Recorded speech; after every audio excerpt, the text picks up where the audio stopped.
Hey there, Soul Fam. So, today in this video, we're going to talk about 3 ways that your spirit guides are communicating with you, or 3 ways that you can get into contact with your spirit guides.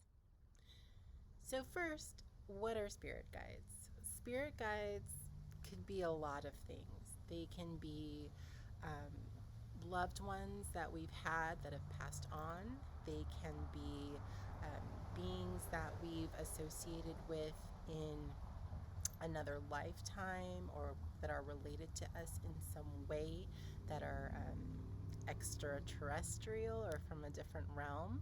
They could also be soul fragments, right? They can be pieces of us from past lives, future lives, parallel lives that are coming to share wisdom. But one thing they all have in common is that spirit guides have your best interest at heart. So the information that they're giving you is to help keep you on your highest path, moving forward in your soul's purpose. And depending on your clair abilities and depending on the guide, they can communicate with you lots of ways. I'm going to share 3 that I personally use to contact my guides. My guides use a lot to contact me. And I also think they're 3 of the more easily accessible ways for us to get into contact with our spirit guides and kind of figure out what those messages are. So, the first way that you can get in contact with your spirit guides, or maybe they're sharing messages with you, is right through your mind telepathically. So, a lot of us, especially of those who identify as clairaudient or claircognizant, um, meaning you have the clear hearing ability, or you answers just kind of pop into your head, you just kind of know things. Um, we often tend to get messages or communicate with our spirit guides through kind of an inner monologue. So, one of the best ways to find out is just ask questions in your head and pay attention to how things are being answered. So, are you hearing pronouns such as we or you should do something? Just stop and think about that for a second. You probably wouldn't say to yourself, you should do X, Y, or Z. So the chances are, if some voice is using you or we, it's likely that it's your spirit guide or your higher self that's trying to communicate with you. And all you have to do is ask questions. So, who are you? What should I do right now? What did you like to know? Where where do you come from? And likely the answers will come in your head, in your mind, in just the same way. The key is that you have to trust those answers. So if I ask my guides, if I say I'm looking for someone to protect me, and who would be the best guide to do so, and the name Shiva pops into my head, I've just got to trust that, whoa, Shiva's one of my guides. That's pretty awesome. Let me communicate with that a little bit more. So, the next way that spirit guides often communicate with us, or you can get in contact with them, is through music and through song.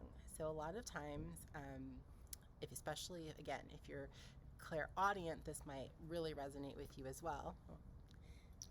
My dog, Linus, he's one of my little familiars here.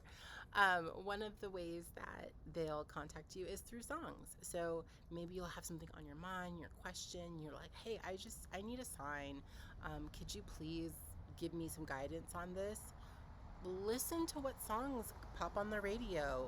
Put your like a playlist on shuffle and see what pops up next. I do this all the time, and songs that I clearly would probably not be putting on right now just pop in, or a song might just pop into my mind. I can't get the lyrics out. I take a moment, think about, okay, what was my question? What was my intention? What was I talking about? Because likely this song is giving me, my spirit guide is communicating with me through this music. Finally, the third way that you can get into contact with your spirit guides or be open to receiving messages from them is through dun da da da meditation. I know everyone says meditation all the time. That's why I kind of save this one for the last one. But really, being able to put your mind into a meditative state and go from there and see what pops up is really the best way to figure out what your guides are trying to tell you.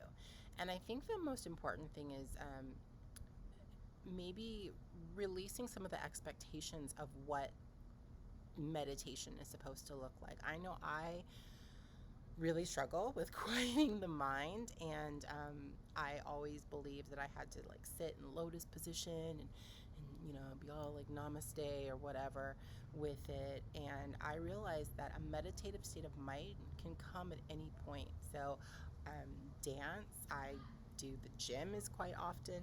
Stuff comes to me there when I'm doing household chores, whenever I choose to clean, which is not often, but I can get communications from my spirit guides then.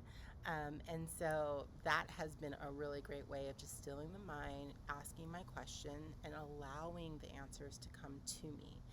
A quick note on the answers. Remember, our guides communicate to us they may not just be very straightforward. You might see like a flash of an image or a color, or you might see a letter, a scene. You might be attracted or get the idea to go investigate a flower or something.